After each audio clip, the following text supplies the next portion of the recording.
ஜீவா, இப்போ காங்கிரஸ் செய்த தவறுகள் திமுகன்றதெல்லாம் விட்டு நாளை என்ன நடக்க போகுதுன்ற ஒரு கேள்விதான்.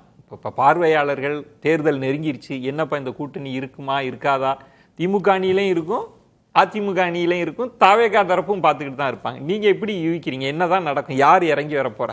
25 சீட்டுங்கிறது திமுக உடைய செயலாளர்கள் எல்லாருக்கும் ஒரு கரெக்டான நம்பரா இருக்கு. சரி, 25 தாண்டினாலே திமுக காரங்க எல்லாருமே மனவருத்தம் அடைவாங்க திமுக கூட்டணியை. ஏன்னா 25ங்கிறது ரொம்ப சரின்னு பார்க்குறாங்க. அது மட்டும் இல்லைங்க, இப்போ கூடலாம் சீட்டு கேட்குறாங்களே, இப்போ எக்ஸ்ட்ராலாம் கட்சி வந்துருச்சு, நிற்கிற இடங்கள்லாம் வெற்றி பெறுவதற்கான வாய்ப்பு அதிகரிச்சிருக்கு. இந்த அர்த்தமெட்டிக் ஒன்று விஷயம் இருக்குது. இப்போ பிரேமலதாவை அவர் சேர்க்கிறாரு, ஓபிஎஸ்ஸை சேர்க்கிறாரு, எஸ்டிபிஐ தகலான் பாகவியை சேர்க்கிறாரு, கடந்த முறை கமல் இல்லை இந்த முறை இருக்கிறாங்கன்னா இந்த ஓட்டெல்லாம் திமுக நிற்கிற தொகுதியில் மட்டும்தான் வேலை பார்க்க போகிறாங்க. கூட்டணி கட்சிகளுக்கும் சேர்த்தானே இது எக்ஸ்ட்ரா 300 ஓட்டா கூட இருக்கட்டுங்க, 300 800 1000 கூட இருக்கட்டும். இன்னைக்கு வெற்றி தோல்வியை தீர்மானிக்கிற இடத்துல அதானே இருக்கு. கடந்த முறை 63 சீட்ல இவ்வளவுதானே வித்தியாசம் திமுகவுக்கு. அப்ப போன முறை 25லேருந்து 18னா இந்த முறை 25னா 24 கூட காங்கிரஸ் வெற்றி பெற வாய்ப்பு இருக்குல்ல. ஏன்னா வட தமிழகத்தில் தேமுதிக கொஞ்சம் ஹெல்ப் பண்ணோம், தேனி திண்டுக்கல் பகுதியில் ஓபிஎஸ் உடைய கொஞ்சம் விஷயங்கள் ஹெல்ப் பண்ணோம், எஸ்டிபிஐ தமிழ்நாடு முழுக்க ஓரளவுக்கு இருக்கிறாங்க. இதெல்லாம் எக்ஸ்ட்ரா ஓட்டு இல்லை, நீங்கள் சொல்கிறது தான். அப்படிதான் பேச்சுவார்த்தையும் தொடங்கப்பட்டதா சொன்னாங்க. ஸ்ட்ரைக்கிங் ரேட் எல்லாருக்கும் அதிகமாக போகுது, நாங்கள் கொடுக்குறதெல்லாம் போஸ்ட்டுங்க, சீட்டு கிடையாதுலாம் சொல்லப்பட்டது. ஆனால் காங்கிரஸ் அது இல்லைன்றாங்க. அது அவங்க 25 நாங்கள் ஏற்றுக்கவே இப்போ அதுதானே இவ்வளோ தூரம் போயிட்டு இருக்கு. அதை எப்படி புரிஞ்சுக்க? அதை அவங்க ஒத்துக்கலைன்னா தனியாக ஒரு கட்சி உருவாயிரும். அப்புறம் திராவிட காங்கிரஸ் பேரவைங்கிற மாதிரி ஒரு அமைப்பு உருவாக்க வேண்டியதான். ஏன்னா தமிழ் மாநில காங்கிரஸ் ஏற்கனவே இருக்கு, திராவிட காங்கிரஸ் கழகம், திராவிட காங்கிரஸ் கட்சின்னு ஒரு கட்சி உருவாக்க வேண்டியதானே, 96ல் உருவாக்குன மாதிரி. அதுதான் நடக்கும் சீரியஸா. ஏன்னா காங்கிரஸில் உள்ள பலருக்கு திமுகவோட கூட்டணி போறதெல்லாம் விருப்பம். டெல்லி தான் கொஞ்சம் குழம்புதே ஒழிய தமிழ்நாட்டில் உள்ள சட்டமன்ற உறுப்பினர்கள் போட்டியிட ஆசைப்படுறவங்க, 5 வருஷம் வேலை பார்த்து வச்சவங்க, இந்த பிளான் உள்ளவங்களுக்கு 5 வருஷம் எம்எல்ஏவா இல்லாமல் இருக்க முடியாது. இவங்க நினைக்கிற மாதிரி விஜயோட போறது கூட சேர்ந்து திமுகவோட இருந்தாதான் வெற்றி பெற முடியும். உண்மையிலேயே காங்கிரஸுக்கு என்னதான் சார் ஒரு பேரத்தை நடத்துறாங்க. ஒருவேளை திமுக அப்படி இல்லைங்க அப்படின்னு சொன்னா அடுத்த ஆப்ஷன் அவங்க வச்சிருக்கணும். என்னதான் இல்ல திமுக எப்படியும் இறங்கி வந்துரும், இந்த டைமை நம்ம பயன்படுத்திக்கலாம்னு நினைக்கிறேன். அந்த மாதிரி நினைக்கிறாங்க. ஆனா திமுக இறங்கி வருவதற்கு வாய்ப்பே இல்லை. இப்ப ஏகப்பட்ட கட்சிகள் வந்த நேரத்துல, ஏகப்பட்ட கட்சிகள்னா அது பெரிய கட்சிகள் இல்லை, ஆனா ஹைப்பர் லோக்கலா யோசிச்சா அந்தந்த தொகுதிகளுக்கு அது போதும் இல்ல. இப்போ ஓபிஎஸ் நீங்க எதுக்கு இங்க யோசிக்கிறீங்க? வேற ஒண்ணும் இல்லைங்க, சசிகலா தனித்து நிக்கிறதும் திமுகவுக்கு தான் லாபம், பெரிய லெவல்ல திமுகவுக்கு லாபம் வரப்போகுது. நீங்க எல்லாரும் டெல்டா தெற்கு மட்டும் நினைக்கிறீங்க சசிகலாவுக்கு. இங்க மதுரவாயில கூட ஒருத்தர் இருக்காரு ஜீவானந்தம்னு, அவர் தொடர்ச்சியா ஏடிஎம்கேவுடைய ஓட்டை முழுக்க வாங்குவாரு. சரி, அதாவது தனிச்சு அவங்க ஜெயிச்சிருவாங்கன்னு சொல்லலை, இது எல்லாமே திமுக லாபம் தானேங்க. சசிகலா தனிச்சு நிற்கிறது, ஓபிஎஸ் திமுக வந்தது, எந்த வகையில கணக்கு போட்டாலும் திமுக லாபமான ஒரு சூழ்நிலை இருக்கு. அது திமுக கூட்டணிக்கு லாபம், அவங்களுக்கு சாதகமான சூழல்னு நீங்க சொல்றீங்க. அந்த இடத்த பயன்படுத்திக்க திமுக காங்கிரஸ் நினைக்குதா? அதுக்கப்ப 28க்கு அவங்க மேல இல்ல, இதுக்கு மேல நாங்க தரவே மாட்டோம்னா என்ன நடக்கும்னு நினைக்கிறீங்க? எப்படி போகும்னு? கட்சி உடையும். இப்ப செல்வ பெருந்தகை போன்றவர்கள் திமுகவுடைய நபரா இருக்கிறாங்கிற மாதிரி அவங்க சொன்னாங்க. நான் என்ன சொல்றேன், காங்கிரஸ் ஜெயிக்கணும்னு நினைக்கிறாரு அவரு. திமுகவோட இருக்கணுங்கிறத விட காங்கிரஸ் ஜெயிக்கணும், வெற்றி பெறணும்ல, சட்டமன்றத்துக்குள்ள போகணும்ல. 1952 இப்போ வரையும் எப்படியாவது காங்கிரஸ் சட்டமன்றத்தில் இருந்துச்சு. கம்யூனிஸ்டுகள் இந்த 2016 திமுக ஒழிக்கணும். நீங்க சொல்றது 28க்கு ஏத்துக்கணும், 25க்கு ஏத்துக்குவாங்க. ஒருவேளை திமுக 28 கொடுத்தா 28 கூட ஓகே தான். பட் அதுக்கு மேல 30 ரொம்ப அதிகங்க. திமுக காரங்களே டென்ஷன் ஆயிருவாங்க. திமுக காரங்க மற்ற கூட்டணி அது மட்டும் இல்லைங்க, இந்த முறை விடுதலை சிறுத்தைகளுக்கு மட்டும் தான் கொஞ்சம் அதிக சீட்டு கொடுக்கறதா தகவல் வருது. 6 கிடையாது, கொஞ்சம் கூட அவங்களுக்கு கொடுப்பாங்கிற ஒரு தகவல் திமுக தரப்புல இருந்தும் வந்திருக்கு. ஏன்னா ஐடியாலஜிக்கலாவும் திமுகவோட ஒன்னா இருக்கிற ஒரு அமைப்பு தொடர்ச்சியா இருக்கிறாங்க. இதுவரை கலைஞர் காலத்தில் இல்லாத அளவுக்கு தலித் வாக்குகள் திமுக கூட்டணிக்கு விழுந்திருக்கு. விடுதலை சிறுத்தைகள் தொடர்ச்சியா இருக்கிறாங்க.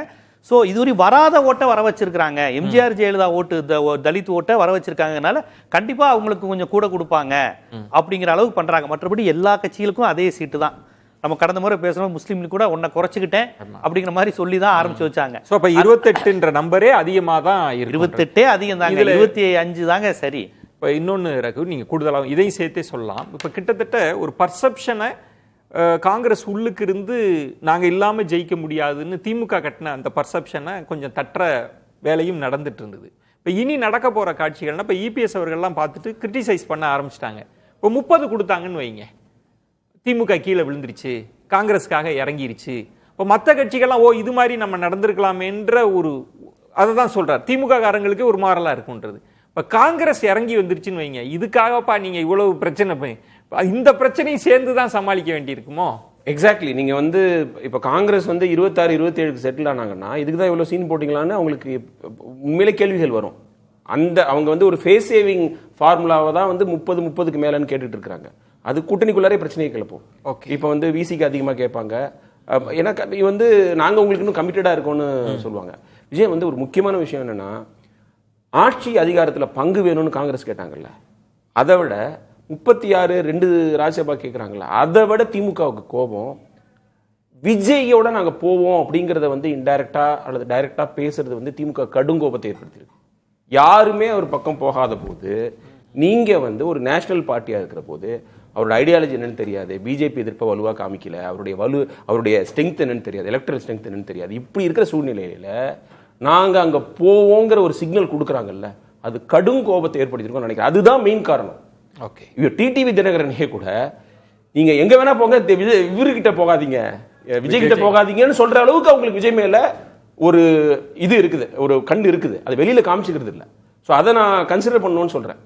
அது வெளிப்படையா வந்து விஜய்க்கும் காங்கிரஸுக்கும், அதாவது டிவிக்கும் காங்கிரஸுக்கும் ஒரு பெரிய கெமிஸ்ட்ரி, ஒரு லீடர்ஸ் மீட் பண்ண மாதிரிலாம் தெரியல. பட் உள்ள என்ன நடக்குதுன்னு தெரியல. அப்புறம் காங்கிரஸ் வந்து யாரோட கூட்டணி வைக்கணும்னு இங்க கார்டர்ஸ் கேட்கணும்னு நினைச்சாங்க வச்சுங்களேன், அவங்க 100% டிவிக்கே தான் சொல்லுவாங்க. இங்க இருக்கிற எம்எல்ஏஸ்லாம் அவங்க திரும்பி எம்எல்ஏ ஆகணும்னு திமுக சொல்லுவாங்க. Quarters there is no doubt. நீங்க ஒரு வாக்கெடுப்பு வச்சா கூட 90% மேல அப்படி என்ன காங்கிரஸ்காரங்க, அதுக்கு என்ன காரணம், அவங்களுக்கு என்ன கோபம்னா, ஒரே குரூப் வந்து அந்த வாரிசு அரசியலும் அங்க அதிகமா இருக்குது காங்கிரஸ்ல. அவங்க வந்து எம்பி சீட்டை வாங்கிப்பாங்க. உறுப்பினர்கள் அப்படி ஒரு மனநிலையில இருக்கு. என்னோட ஒப்பீனியன் இது. ஏன்னா நான் வந்து நிறைய பேர்கிட்ட இன்டராக்ட் பண்ண, அதை வச்சு காங்கிரஸ் தொண்டர்களுக்கு அப்படி இருக்கு. நான் ஏன் இவங்க எம்எல்ஏ எம்பி சீட் வாங்கிட்டு போயிடுவாங்க. ஓகே, எனக்கு உள்ளாட்சி தேர்தலில் போட்டியிடணும்னா திமுக கொடுக்க மாட்டேங்குது. திரு ஸ்டாலின் சொன்னாலே கேட்க மாட்டேங்கிறாங்க. இப்பயும் கொடுக்க மாட்டாங்க. இந்த எலெக்ஷன்ல ஜெயிச்சு வந்தாலும் கொடுக்க மாட்டாங்க. தாவேக்காவுக்கு போனா ஒரு உள்ளாட்சி இதோ ஒரு நான் மீட் பண்ணங்க அம்பத்தூர்ல இருந்து ஒரு இஸ்லாமிய சகோதரர், சார் நாங்க வந்து இங்க கிடைக்குமா, நாங்களும் ஒரு வாட்டி கார்பரேஷன் கவுன்சிலர் ஆட முடியுமான்னு நாங்க வந்து துடிச்சுக்கிட்டு இருக்கோம், எங்களுக்கு கிடைக்காது, சான்ஸ் கிடைக்க மாட்டேங்குது. அதுவும் சென்னையை பொறுத்த வரைக்கும் கேட்காதீங்கன்னு சொல்றாங்க. அவங்க எல்லா இடத்துலயும் வலுவா இருக்காங்க. சட்டமன்றத்துல ஒரே ஒரு விஜயம் கொடுத்தாங்க சென்னையில என்ன காங்கிரஸ் கொடுத்துட்டு போறாங்க, வேலைச்சேரி மட்டும் தான் 16 ரூபாய் ஒண்ணு கொடுத்தாங்க. 2000 விஜய் கட்சிக்கு போனா கிடைக்குமா? அவங்க ஹோப்புங்க, நான் கிடைக்கும் இல்ல அவங்க கிடைக்கும் பாருங்க. இல்ல எவ்வளவு காமெடியா இருக்க போகுதுன்னு. ஜீவா நான் வந்து விஜய்க்கு போனா ஜெயிச்சிருவாங்கன்னு நான் சொல்ல, நான் அவங்களோட ஒப்பீனியன் நான் சொல்றேன். இது கிட்டத்தட்ட காங்கிரஸ்ல தொண்டர்கள் இருக்காங்களா, எல்லாருமே தலைவருங்க.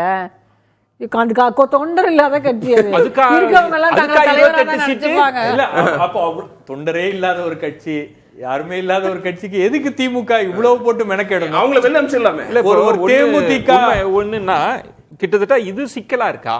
இதுல நிறைய டாட்ஸ் பாத்தீங்கன்னா பர்செப்ஷன் இருக்கு. இப்ப இந்த பிரச்சனையை சால்வ் பண்ணணும்னா யார் இறங்கி வர போறாங்க, இறங்கி வரப்போ அது ஒரு டேமேஜை ஏற்படுத்தும். இதுல டிஎம்கேக்கு ஒரு பெரிய சிக்கல் இருக்கு. இப்போ அவங்க நம்பர்ஸ் இன்க்ரீஸ் பண்ணி கேட்குறாங்க. இந்த நம்பர்ஸை இன்க்ரீஸ் பண்ண நீங்க நம்ம 25ல இருந்து 28க்கே போயிருச்சுன்னு வச்சுக்கோங்களேன், அடுத்தது நம்ம டிபேட்ல என்ன பேசுவோம், காங்கிரஸோட ப்ரெஷருக்கு டிஎம்கே ஈல்டு ஆயிடுச்சுன்னு தான் பேசுவோம். இதுதான் வந்து யதார்த்தம். அப்போ ரெண்டு பக்கமுமே சிக்கல் இருக்கு. நம்பர் அதிகமாக வாங்கலை அப்படின்னா காங்கிரஸோட இமேஜ் வந்து இத்தனை வருஷம் கூட்டணியில் இருந்தும் திமுக ஆட்சிக்கு வர்றதுக்கு காங்கிரஸ் கூட இருந்துமே கூட காங்கிரஸால் அதிக எண்ணிக்கையில் நம்பர்ஸ் வாங்க முடியல அப்படின்னா அது காங்கிரஸுக்கான இமேஜ் டேமேஜ்.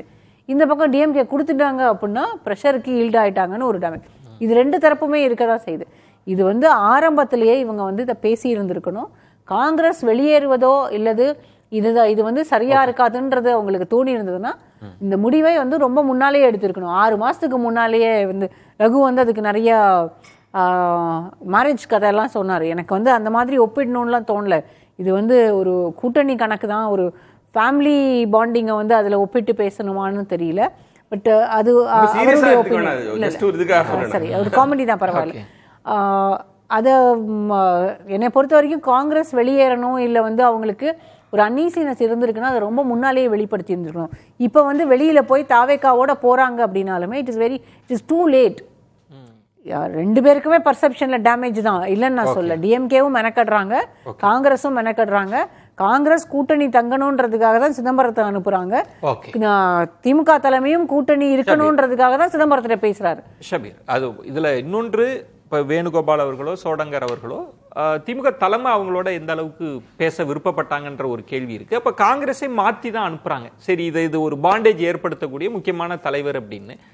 அந்த பேச்சுவார்த்தையில கன்வின்ஸ் ஆகுறதுக்குன்றது திரும்பவும் அந்த நம்பர் தான் இருக்கு. அதை எப்படி இல்ல நம்பர் தான். நீங்க காங்கிரஸ் கட்சி இந்த முறை வந்து நம்ம கொஞ்சம் ஹார்ட் பார்கெயின் பண்ணோம் அப்படின்னு முடிவு எடுத்துட்டாங்க. ஏன் இந்த முறை இவ்வளவு கரார் காட்டுறாங்க? ஏன்னா உங்களுக்கு ஒரு ஒரு சினாரியோவை வந்து அவங்க மைண்ட்ல வச்சிருக்காங்க. என்ன சினாரியோ அப்படின்னு பாத்தீங்கன்னா, உங்களுக்கு 2006ல ஆட்சியில் பங்கு அப்படின்ற ஒரு வாய்ப்பை நம்ம மிஸ் பண்ணிட்டோம் அப்படின்னு இவர் மாணிக்கம் டாக்கூர் மற்றவங்க எல்லாரும் பேசுறாங்க. அப்போ அந்த மாதிரி ஒரு சூழல் ஏற்படுகிறது. உங்களுக்கு காங்கிரஸ் தயவோடு காங்கிரஸோடைய சப்போர்ட்டோட ஆட்சி அமைக்கக்கூடிய ஒரு சூழல் அப்படின்றது ஏற்படுது. ஏன்னா ஒரு 4 கார்னர் கண்டெஸ்ட், விஜய்ன்ற ஒரு ஃபோர்ஸ் உள்ள வருது, ஓட்டு கண்ணா பின்னான்னு செதறுது. அப்போ இந்த மாதிரியான ஒரு சூழல்ல வரும்போது உங்களுக்கு ஆட்சியில் பங்கு அப்படின்றது முன்னாடியே நம்ம பேசிட்டோம்னா அது சரியா இருக்கும்.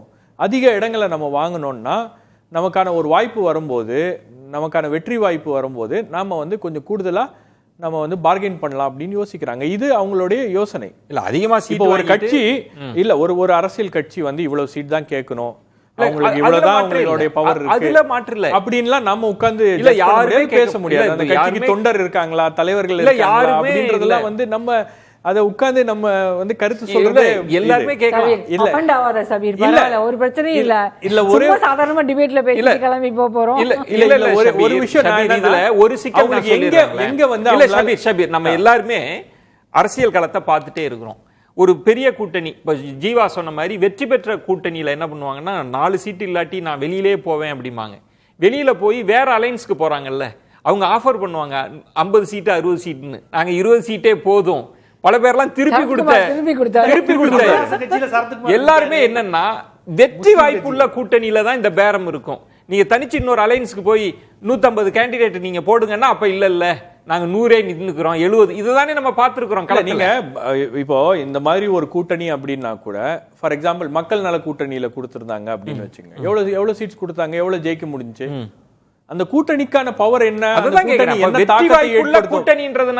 தாக்கம் என்ன தாக்கத்தை ஏற்படுத்தும் அப்படின்ற ஒரு கேள்வி என்பது இருக்குல்ல. இப்போ விஜயுடைய தாக்கம் என்பது நிச்சயமாக இந்த தேர்தலில் ஈர்க்க போகிறதுன்றதை எல்லாரும் ஒத்துக்கிறாங்க. அது எவ்வளவு வந்து பர்சன்ட் ஓட்டை வந்து அவர் பிரிக்க போறாரு, எவ்வளவு பர்சன்ட் ஓட்டை அவர் வாங்க போறாரு, காங்கிரஸ் அதோட சேர்ந்துச்சுன்னா ஒரு மல்டிப்ளைங் எஃபெக்ட் வருமா இல்லையா அப்படின்றதுதான் கேள்வி. அப்ப நீங்க சொல்ற பாயிண்ட் இத இன்னொரு ஆடட் பர்செப்ஷன் பாயிண்ட்ன்றது, இப்ப நாளைக்கு காங்கிரஸுக்கு அதிகமா கொடுக்கறாங்க அப்படின்னா விஜய் ஃபேக்டருக்காக தான் கொடுத்திருக்காங்கன்ற பர்செப்ஷன் வரும். அதுவும் வரும்ல. அதனாலதான் இவ்வளவு சீட்டை கேக்குறாங்க அவங்க. விஜய் கூட்டணியில விஜயோட அவங்க கூட்டணிக்கு போனாங்கன்னா 1/3 சீட்ஸ் நாங்க கேக்குறாங்க. பேசி கீசி ஒரு 60 சீட்டு விஜய் கூட்டணியில வருதுன்னு வச்சுக்கோங்க. அது ஒரு நம்பர் இல்லையா உங்களுக்கு? காங்கிரஸ் பொறுத்த 2021 இல்லாத ஆப்ஷனா இருக்காது, நம்பரா தான் இருக்கும். ஒருத்தர மெம்பர் ஆக்காது. அது 60 சீட்டு 100 சீட்டு கேளுங்க, விஜய் தரமாட்டேன் நான் சொல்லிட்டு போறாரு. 134 சீட் அவருக்கு 100 சீட்டு வேலை, அவர் ஏற்கனவே பிரச்சாரம் செய்ய மாட்டாரு. 100 சீட்டு காங்கிரஸ்னா ஜாலியா இருக்கு. ஜீவா இப்ப நம்ம இந்த அலைன்ஸ்குள்ளே நான் பேசுறதுல இன்னொரு கூடுதலாக திமுகவுக்கு இருக்கிற நெருக்கடி, இப்ப நீங்க 30ன்ற நம்பருக்கு கொடுத்துட்டீங்கன்னு வைங்க, நீங்க ஆரம்பிச்சதே 25 தான், 30ன்னு ஏன் வந்தீங்க? விஜய்ன்ற ஃபேக்டர்னால நீங்க கொடுத்துட்டீங்களான்றதும் பர்செப்ஷன்ல விஜய்க்கு அட்வான்டேஜ் தானே. நாளைக்கு விஜய் பேசுவார்ல, எங்களால 5 சீட்டு. ஆமா, அவர் தொடக்கத்துல இருந்தே ஸ்பாயிலரா இருக்கிறதான பெருமையா சொல்றாரு, நான் போட்ட குண்டு தான் அப்படின்னு. எதுவும் நடக்காது, ஆக்கப்பூர்வமா இவரால ஒண்ணும் நடக்க போறது இல்ல. இருக்கிற இடத்துல குண்டை போடுறது இதைத்தான் அவர் பண்றாரு. அதைத்தான் அவர் பெருமையாம ஸ்கிரிப்ட்ல தந்திருக்காங்க, அதையும் அவர் பேசுறாரு. அதனால விஜயால ஒரு விஷயம் நடக்கும் நடக்காது இல்ல. பாயிண்ட் என்னன்னாங்க, திமுக கொடுத்துருச்சுன்னா அது நடக்கிற விஷயம் தானே. திமுக கொடுக்காதுங்க, இதுக்காண்டியே கொடுக்காது. இதுக்காகவே அவங்க காங்கிரஸ் இப்ப விஜய்கிட்ட போனாலுமே ஜெயிக்க நம்பிக்கை உள்ள குரூப் எல்லாம் காங்கிரஸ் திமுகவோட தங்கிரும். அதான் சொல்றேன், தனியா திராவிட காங்கிரஸ் கழகம்னு ஒரு கட்சி உருவாயிரும். அது பெரிய மேட்டர் கிடையாது. காங்கிரஸ் வந்து 2 ராஜ்யசபா சீட்டு கொடுக்கறேன்னு சொல்லியும் போறாங்கன்னா அவங்க கணக்கு என்ன? அவங்க வந்து இதெல்லாம் நம்ம பேசுறதுல அவங்களுக்கு தெரியாதான்னு கேக்குறேன். விஜயோட திமுக வந்ததுன்னா டெஃபினட்டா கிடைக்கும். அது ஆர்வ கோளாறுகளும் திமுக தோக்கணும்னு நினைக்கிறவங்க. அது நம்ம இதுவரைக்கும் மாணிக்கம் தாக்கூரும் பிரவீன் சக்கரவர்த்தியும் பேசுறதா நினைச்சோம். இப்ப ராகுல் காந்தியோட திங்கிங் அப்படி இருக்குமாங்கிற மாதிரி தான். ராகுல் காந்தி உட்பட டெல்லி காங்கிரஸுமே இந்த மாதிரி அவங்க நினைச்சாங்கன்னா, இப்ப வேற ஒன்றும் இல்ல, டெல்லி நினைக்கிறது இப்ப ராஜ்யசபா ஒரு தேசிய கட்சி கொடுப்பதோட ஆபத்தை அவங்க மேடம் அழகா சொன்னாங்க. பிரவீன் சக்கரவர்த்தி கூட அவங்க கொடுப்பாங்கன்னு. அப்ப டெல்லி போக்குல நம்ம போனோம்னா அது ஆபத்தை தான் தருங்கிறதுக்கு அதுவே ஒரு உதாரணம்.